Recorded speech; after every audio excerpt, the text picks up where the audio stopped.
a truly integrative medicine doctor, MD from Austin, Texas, Dr. Maltz.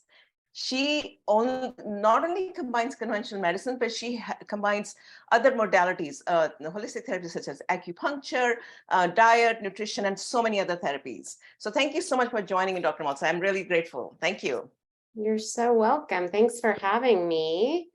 I put together a couple slides just to make it, I like visual. It looks really nice. So am I able to share my screen? Yes.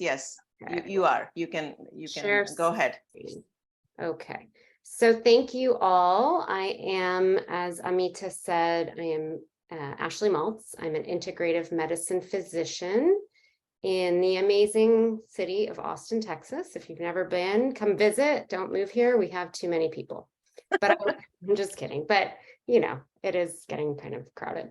But I own my own practice downtown in Austin, Texas. And we have a full array of family medicine services. So primary care, holistic primary care, functional medicine, integrative medicine, full-time acupuncturist. We also offer craniosacral therapy and massage therapy. And our logo / website is West Holistic Medicine. It's down here if you can see my pointer, which is kind of cool. I like that. Okay. Anyway, so I see patients day in, day out struggling with, and the majority of our patients are female. We do tend to go to the doctor more frequently. The studies are very definite in that regard. And so we take care of patients from birth with my other physician who does family medicine to, potentially death. And one of the major issues that most middle-aged women struggle with, and it can happen from even earlier, and I am seeing this in younger patients as well, is perimenopause. Apparently, there's a dearth on information about it, and that's what we're here to kind of combat a little bit. So there are natural ways to treat perimenopause and menopause in general.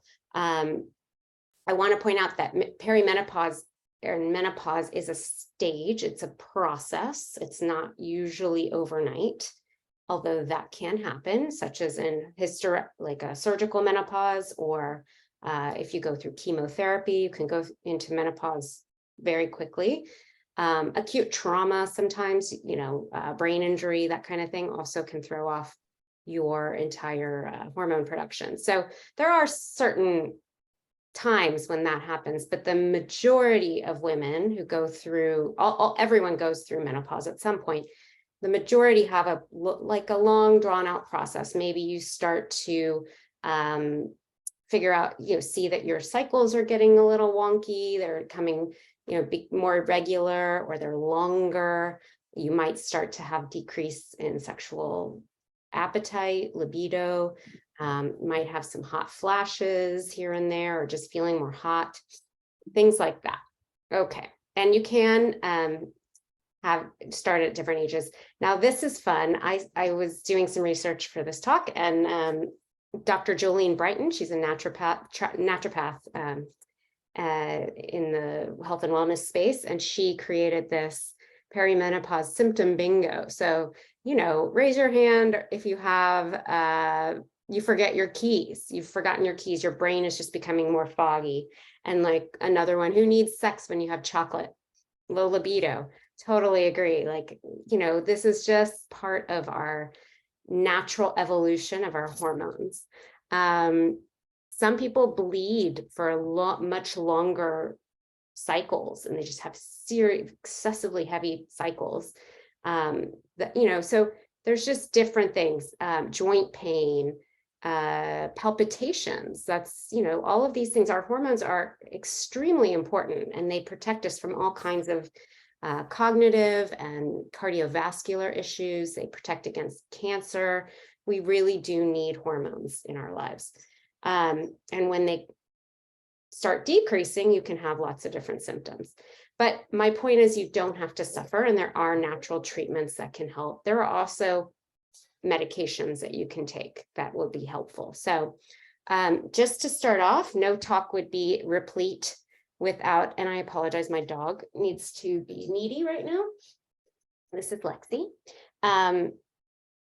So no talk would be replete without, or integrative medicine talk would be replete without dietary and lifestyle strategies, which is where we start hands down every single time.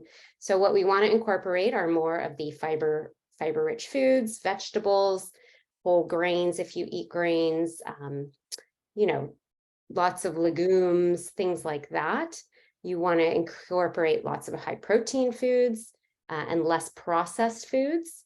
You also want to remove alcohol as much as possible. It does not really serve us. Maybe you're utilizing it for stress reduction. Well, that's a very common thing in our society. However, there are so many other ways to reduce stress, such as exercise, which does have benefit in the perimenopause and menopausal process. Omega-3s, fish oil, I have a slide on that, but fish oil, flaxseed, which also has fiber and protein, walnuts, seeds, other fatty fish, also excellent and anti-inflammatory in all aspects, not just for our hormones. We want to remove sugar as much as possible, another very highly utilized substance in our culture, as well as caffeine, which does a number on our adrenal glands. Unfortunately, we all love, don't get me wrong, I love a good cup of coffee, but that high that it gives us, we have to crash, and it can lead to palpitations and stress hormones on our body. Vitamin D and magnesium, and these should be checked by your practitioners. They should not be, yes, maybe take a little bit every day or go outside for 10 minutes every day, arms and legs exposed. That would help with the vitamin D situation. Magnesium is very useful for mood disruptions, muscle aches, all kinds of things. I love magnesium. It's my favorite, and vitamin D and omegas. I love them all very much. All right. So more specifically, there are lots of herbs and supplements that can help with perimenopause. And this is a very short list. I had to, we only have 15 minutes together. So I had to kind of get it, bring it down to my favorites. So soy, you do hear about, soy gets a bit of a bad rap. And granted, there are people who are very reactive to soy. So we don't want to utilize that if that's the case, obviously, but there are studies showing that it can decrease hot flashes by almost 50%, and it does prevent bone loss. So we want to use it from a good source. I really love this brand, Nature's Way. It's, this purple cap they use in clinical trials in this exact dosing. So you don't have to really think about it. You don't have to look for, oh, how many milligrams am I getting? What's the source? It's a good brand. They are USP certified, and which means they're US Pharmacopoeia certified, which is a third-party certification for purity, because a lot of the stuff on the market, unfortunately, does not contain what it says it does. So you do want to work with someone who knows what they're doing and can make these recommendations for you. But beyond that, you can also eat soy. You can eat more tofu. And I always recommend non-GMO sources of tofu or soy in general. This is the actual soybean. You can get them roasted. They're quite yummy. Edamame, everyone knows edamame from, sushi restaurants, and soy milk. So lots of options for soy. It can really decrease. They contain phytoestrogens, which are plant-based estrogens. And that's actually where some of our bioidentical hormones, that replacement therapies come from soy and wild yam. Okay, and that's all synthesized in a lab. So just to give you a little more evidence on that, the women's study for the alleviation of vasomotor symptoms, which AKA is hot flashes, found that a plant-based diet rich in soy reduced moderate to severe hot flashes by 88% and helped women lose on average 8 pounds in 12 weeks. And who doesn't like that result?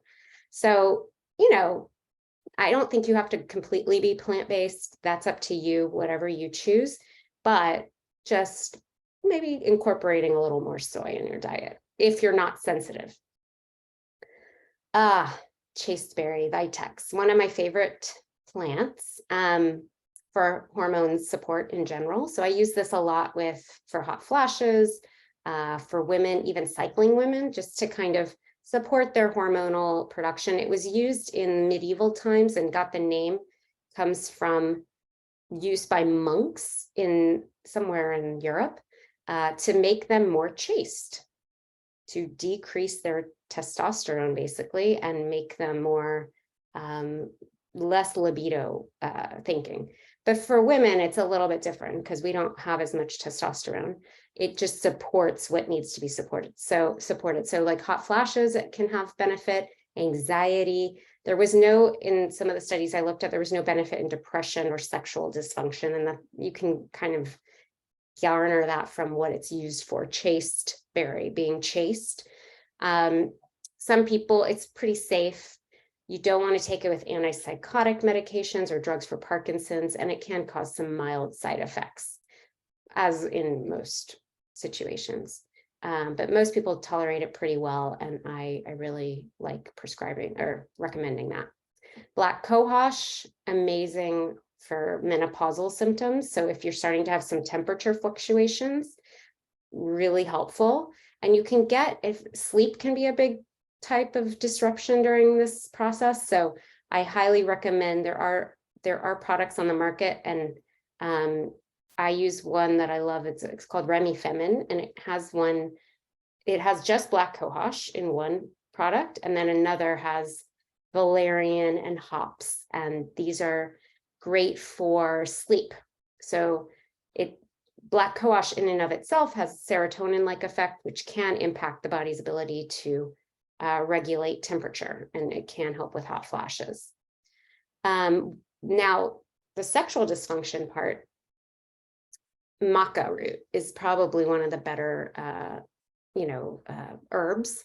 So some studies indicate that maca, it's kind of used for warrior type energy. Like if you think in tribal days, it's used to increase vitality, and along with that comes the sex drive, right? So that's the way I think of it in my head.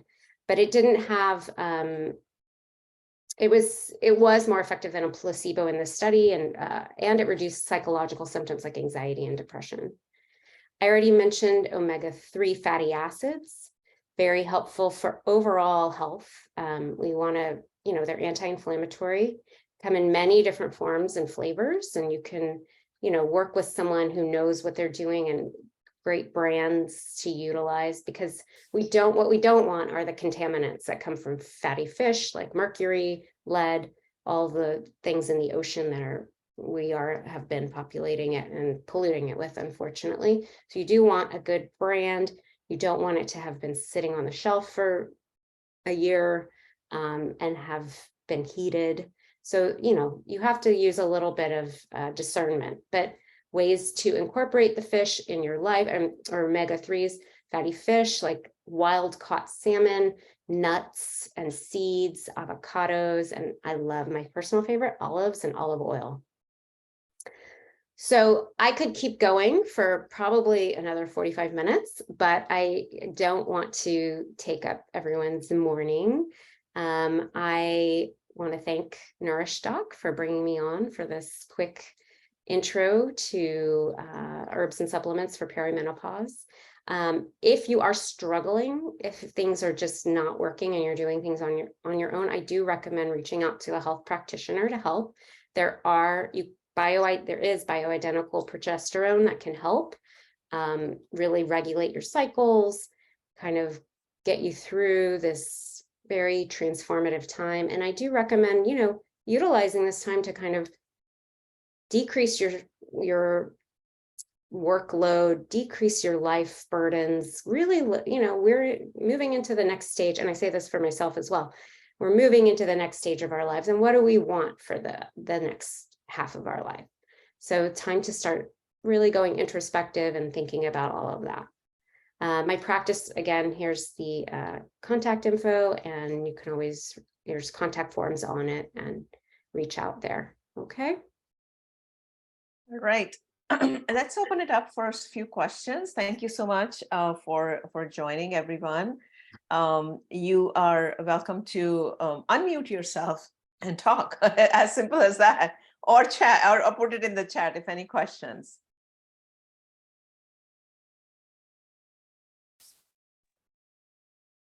I guess I'll go ahead. Sorry, this talking about the sleep thing, I just woke up and I remembered that I had this, so I'm literally just woken up. But appreciate the information on the supplements. I know for myself, I've been learning a lot and trying to learn a lot. And what is a struggle for me is my mood and my disposition has been, you think that you're going to be okay and feel like yourself and accomplish things, and then I wake up again and it's just like, okay, well, it's another day. And so that's been really, really difficult.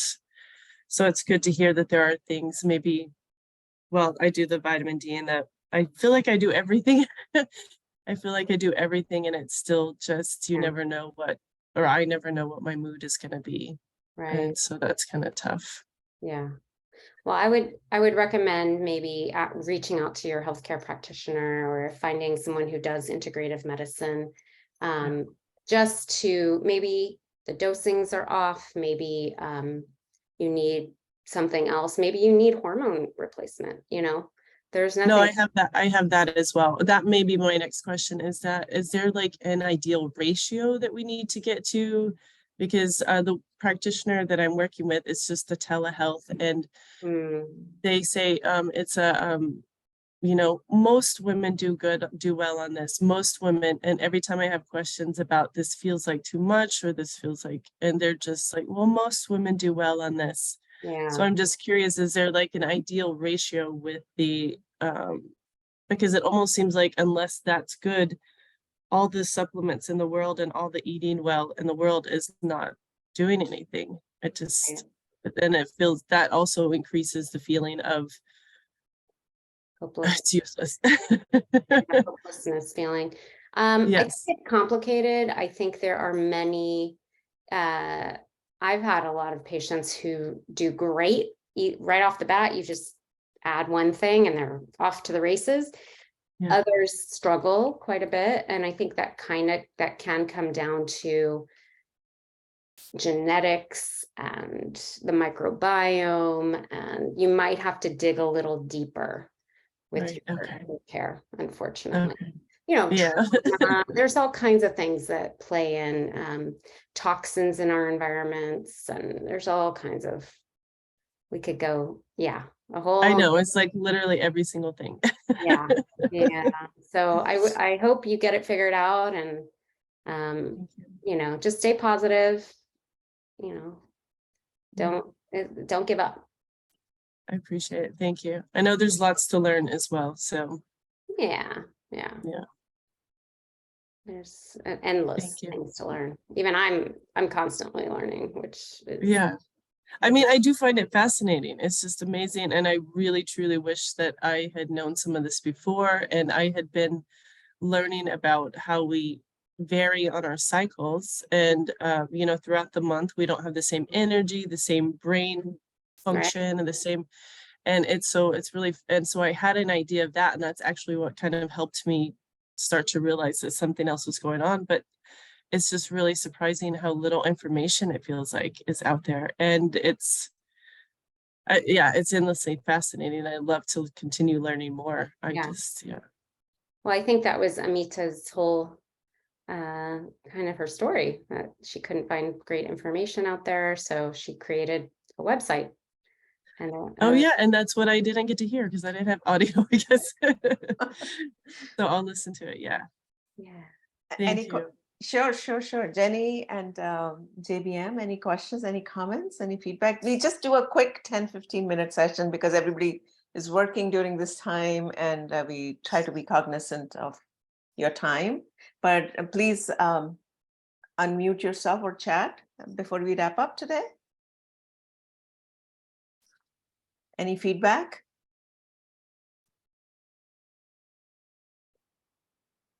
Okay.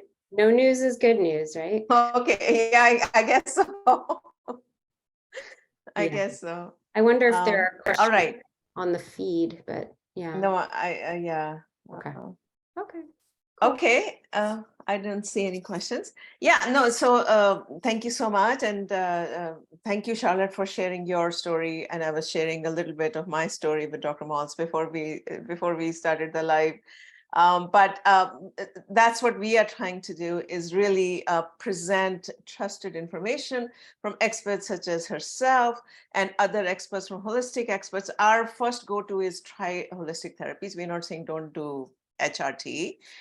Some women need it, but there are a lot of other things. I don't know if you do breathing exercise. I'm not a doctor, but there's so many mind-body techniques, right? We could go on and on that you could also think of incorporating. Like Dr. Maltz can go on and on for another half an hour on this topic, like we talked about.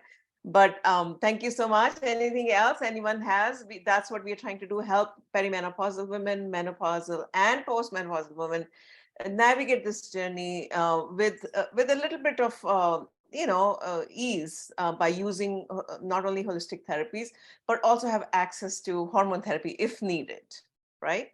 So Yeah. thank you. Any last comments from you, Dr. Maltz, before I wrap up? No, just staying positive, knowing that there's help. And if you're not working with the right person, you know, keep looking. There's always help. Yeah. And we are going to partner with experts such as Dr. Maltz, and we'll be presenting the, sort of like a helpline for perimenopausal women, who you will have access to the trusted resources, and also can consult with the right professionals. So we are coming up with that. I just wanted to share that information as well. So stay tuned. Thank you. All right. Take care. Thank you. Bye-bye.